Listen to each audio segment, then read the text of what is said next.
Good morning and welcome to our Elevenses webinar series. As I'm sure you're aware, this is the fifth and final episode in our Road to Retail Readiness series.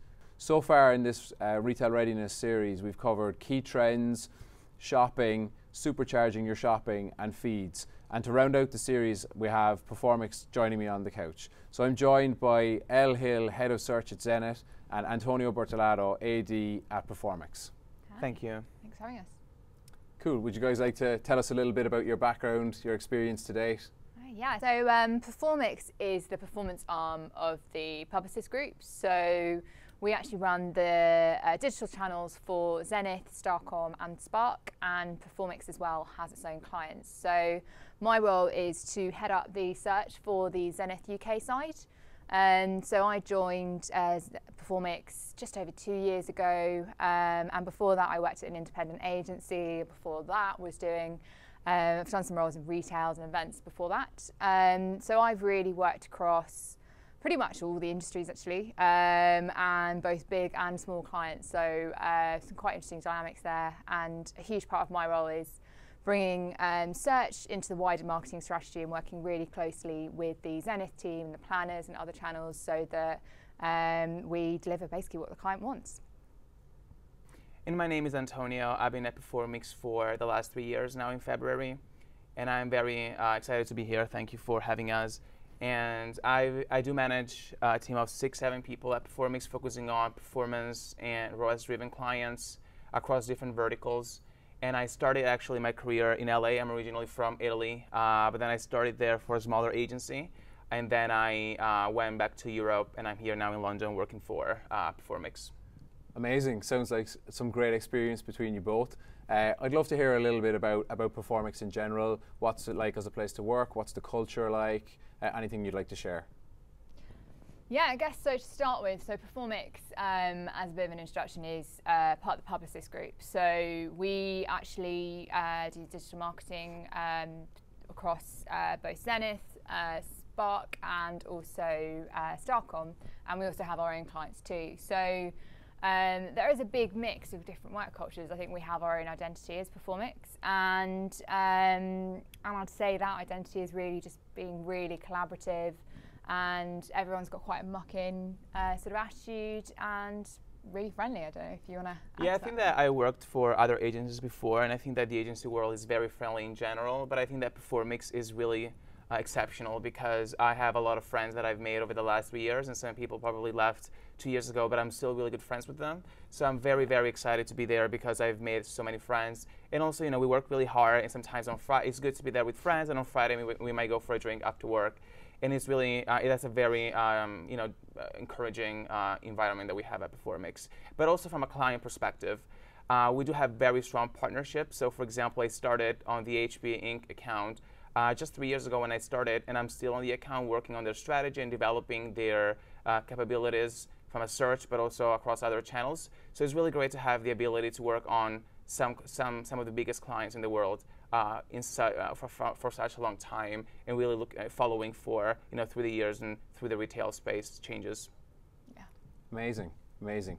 Q4 is obviously a busy time for everyone, particularly for retail. I'd love to get some insight into maybe how your retail strategy has varied this year in comparison to previous years. Are you doing anything differently? Yeah, I think that from my perspective, the retail never sleeps. So every year, every day we test and learn different things, and every year turns out to be a little bit different from the previous one. So that's very exciting, and everything moves really quick. But I think that in the last year, I definitely noticed a couple of trends that really stood out to me. The first one is how clients and retail brands, or especially brands that sell their products via retailers online and offline, are demanding more transparency and more collaborations from the retailers that they partner with. So at Performics, we definitely understand that, and we've developed a comprehensive program of trainings to make sure that everybody in their business is able to understand what's happening from an omni-channel perspective, and they're able to act in a digital first world. But also from a technical perspective, once we have the strategy, we also support our clients to execute this co-op and joint campaign management in a way that's scalable, but also in a way that's scalable and manageable across different retailers in different countries. So I think that really the first point the first really trend that stood out to me is that a lot of retail brands are understanding that they need to collaborate more and get a little bit more transparency from the retailers. But also Amazon has grown so much in the last year, and I think that has always been a big player in the market. But I think that in 2018 we definitely saw a lot of growth, not only in the UK but also across all of the other European markets. So yeah, definitely Amazon has been one of the focus areas for us because we really want to make sure that we have the right skill sets and the right capabilities and the right technology to address Amazon as a retailer, but also as a media owner across the world. Yeah, and I think to touch on that omni-channel part, because obviously e-tailers do play a space in that. It doesn't mean that Google isn't. I think it's just how people are using Google is differently in their purchase journey, and we now got to start thinking about it a lot earlier on in the consideration phase of purchase. And I think search is less about being there to capture people wanting to purchase. We're coming right up now, whenever people are talking about TV, search is right there in that discussion at the start of a strategy with clients now.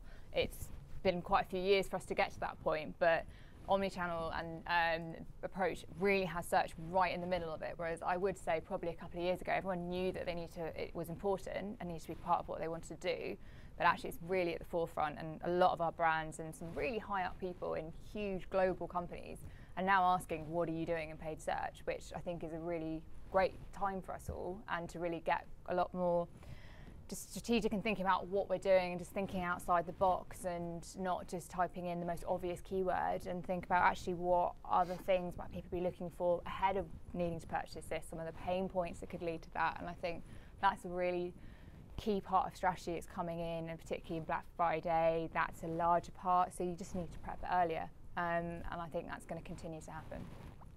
Amazing. In terms of prepping earlier, like when did the planning for Black Friday kick off?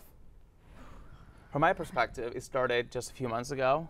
So I feel like now we finished Black Friday, and then there's Christmas. It's a whole peak time that we had to go through in Q4. And then right after it's finished, we had to start again. So I think that actually probably, a few months ago, but probably March and April, that's where we started planning for Black Friday to make sure that we have the right amount of budget to support the demand that we anticipate for Q4. So it's definitely about planning in advance to make sure that we have the right resources, the right strategy, the right insights, but also that we have the right budgets and the right level of investment to support demand that is increasing every year in across the retail space, but also across many verticals as well. Yeah, and it's not just Black Friday now, there's Singles Day. Also, it's quite an important payday, the last one before in October. That's another time when you tend to get quite a big surge. And actually, we're also seeing that retailers are choosing not to do big promotions so much now. Some of them are even just changing, the title. I know one in the past that just literally changed the title of their sale page to Black Friday. They didn't do anything differently from normal. And so I think you don't have to encourage your client to do a big discount. Just know that people are looking for it around that time and searching. So it's kind of a mixture of how many are now embracing it, because I think it's got a bit out of control with Amazon doing it for a full week, and not everyone wants to do that. So yeah.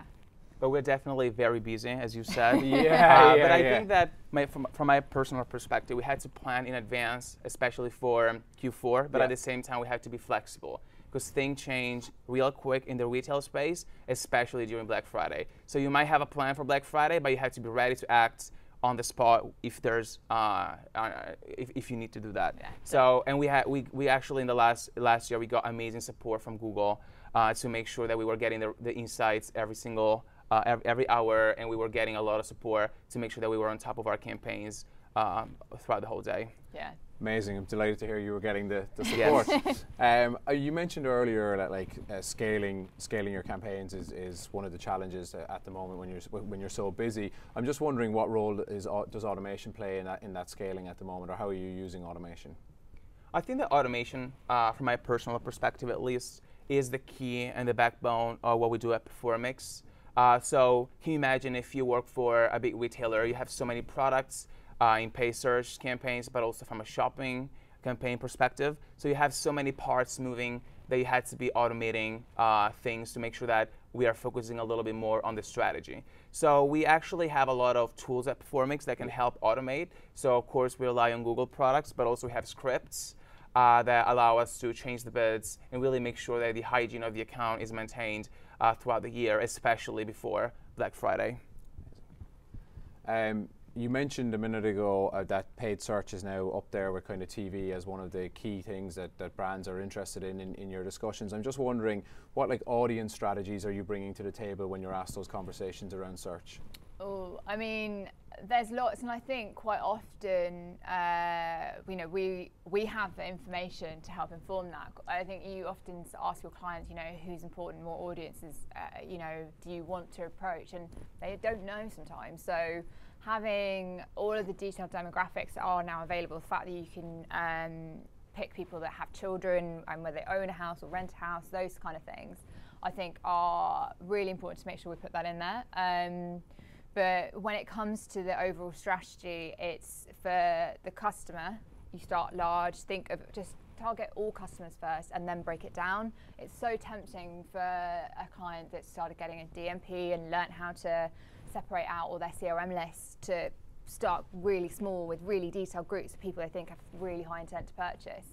But you put it on and you get 5 clicks a week, and that's just not going to grow. So start big and then work your way down with your first party audiences, and do put on as many market segments, affinity segments when they become available, and demographics and similar users on there, because they're all levers that help out. And with bid strategies, that can be automated, but it's important to keep an eye on it and how it's performing, and then think about the messaging. But you want to keep them on there and just tailor the bids as much as you can. It's not just about who you think is going to engage, but actually who do you want to retract from that might not engage so well. So the more the merrier is what I'd say, but just really start big and work your way down.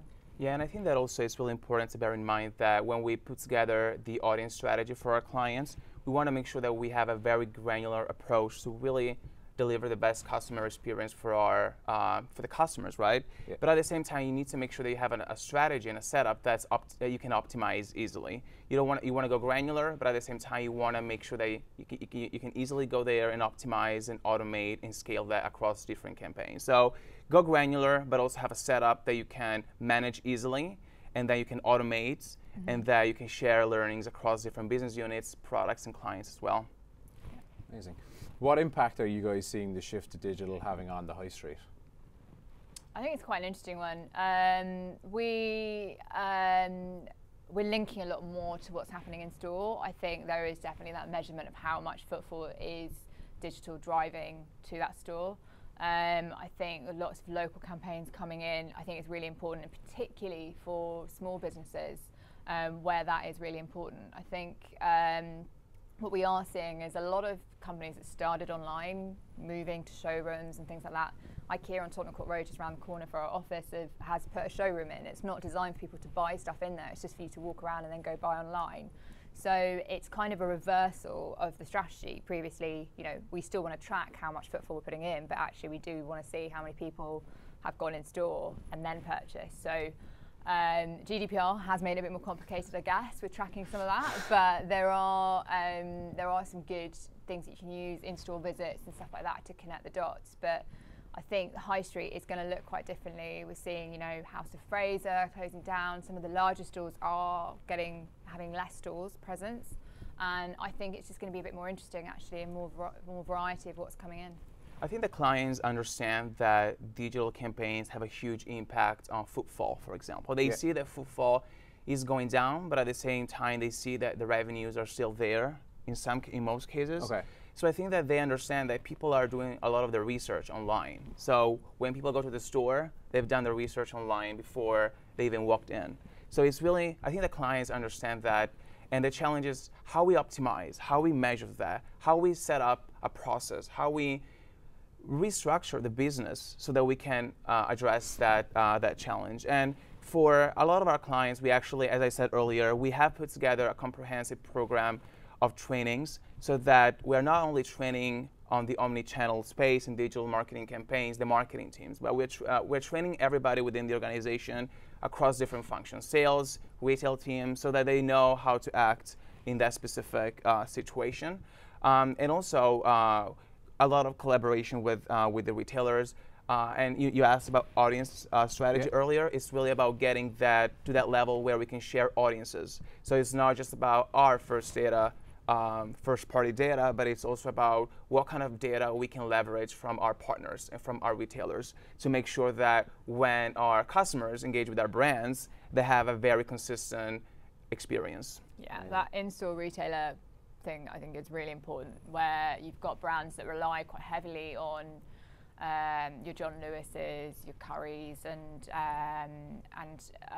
they don't get a huge amount of data back from them in terms of what their sales are, and I think that's a trend that's probably likely to change because digital has shown them that they can get that information and they want to be able to measure everything now to ROI, and I think that's a kind of big change that is sort of tied in with that question, but it's one that I think is a longer term one. There's going to be a lot of challenges to overcome because they hold a lot of power.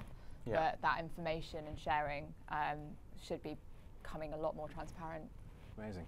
And how do you guys see Brexit impacting the agency landscape?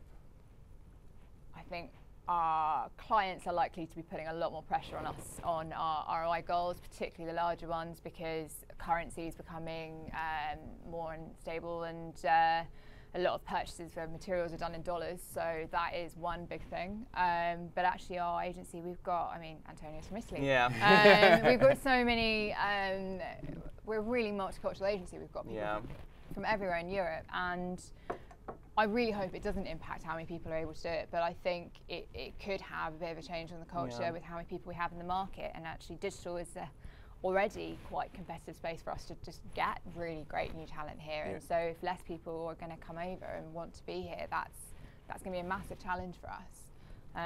But the optimist in me hopes that what doesn't change. Yeah. And I think that it's very interesting because for a lot of our clients are global clients. So we are probably based here, we are now based here in the UK, but we have offices across multiple countries.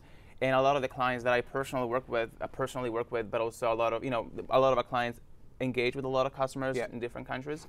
And I personally traveled in the last 6 months to meet everybody across the other offices in Europe within the Performics team. But I think that digital is always changing. Retail is always changing. This is a change that we are going to address. But I think that we'll come out on top of it, and I think that we'll be able to address this change like we addressed many other changes before. Yeah. Amazing. And finally, what opportunities and trends are Performics most excited about moving forward, and as we look kind of longer term into 2019? Yeah, I think it's a really interesting time for us in that we are moving more towards consultancy, and clients want more. They want more nuanced products, and so we are creating our own tools, and there's some really interesting stuff as well for us as Performics. Publicists are all moving to one building. We're all about the power of one and sharing information. From that, we're getting some really interesting collaborations and fresh approaches on how to use particular products. So I think that's the exciting part, in that we are kind of going more into custom tech, using automation and looking right into the client's needs rather than trying to make an existing product fit for them. And I think that's just going to continue.